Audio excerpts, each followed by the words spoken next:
ആകിയാൽ പ്രിയപ്പെട്ട നിങ്ങൾ ഇന്നും കടക്കാരനാണെന്ന് നിലവിളിക്കുന്നത് എന്ത്? 2000 വർഷങ്ങൾക്ക് മുമ്പ് യേശു തമ്പുരാൻ നമ്മുടെ കടം വീട്ടിട്ട് നിങ്ങൾ ഇന്നും കടക്കാരനാണെന്ന് പറഞ്ഞ് വിലപിക്കുന്നത് എന്ത്? അതിന്റെ അർത്ഥം ഇത്രയേ ഉള്ളൂ, നിങ്ങൾ അഹങ്കാരികളാണ്, നിങ്ങൾ നഗളികളാണ്.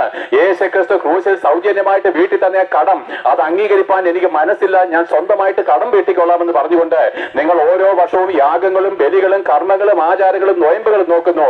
എന്നാൽ പാപമോചനം മാത്രം ലഭിക്കുന്നില്ല. നിങ്ങളുടെ ജീവിതം ഓരോ ദിവസം കഴിയുമ്പോൾ ദുസ്സഹമാണ്. ഓരോ വർഷം കഴിയുന്നതോടെ നിങ്ങൾ മരണഭീതിയുടെ ഗഹരങ്ങളിലേക്ക് താണു പോവുകയാണ്.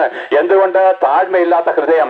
യേശുക്രിസ്തു മുഖാന്തരം നമുക്ക് തന്നിരിക്കുന്ന ക്രൂശിലെ രക്ഷ, സൗജന്യമായിരിക്കുന്ന രക്ഷ അംഗീകരിക്കാൻ മനസ്സില്ലാതെ സ്വന്തമായിട്ട് നിങ്ങൾ എന്താണ് പാപമോചനത്തിന് വേണ്ടി നോയമ്പ് നോക്കുന്നതും യാഗം കഴിക്കുന്നതും അത്രേ തെറ്റ്. എന്നാൽ ആ ക്രൂശിലേക്ക് നോക്കിക്കുകയും അവൻ ആ ക്രൂശിൽ കഷ്ടമേറ്റ് മരിച്ചപ്പോൾ അവന്റെ ശരീരത്തിൽ വീണ ഓരോ അടികളും നമുക്ക് പകരക്കാരനായിട്ട് അവൻ ഏൽക്കുകയാണ്. നമ്മൾ ഓരോരുത്തരും ചെയ്ത പാപത്തിന്റെ ശിക്ഷ, നമ്മൾ ജനിച്ച പാപത്തിന്റെ ശിക്ഷ യേശുക്രിസ്തു അവൻ ഏൽക്കുകയാണ്.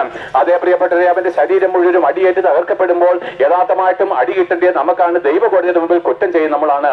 എന്നാൽ പുത്രനായിരിക്കുന്ന ക്രിസ്തുവോ പാപമില്ലാത്തവൻ നമുക്ക് ഓരോരുത്തർക്കും പകരക്കാരനായിട്ട് നമ്മുടെ പാപത്തിന്റെ ശിക്ഷ ഏറ്റു.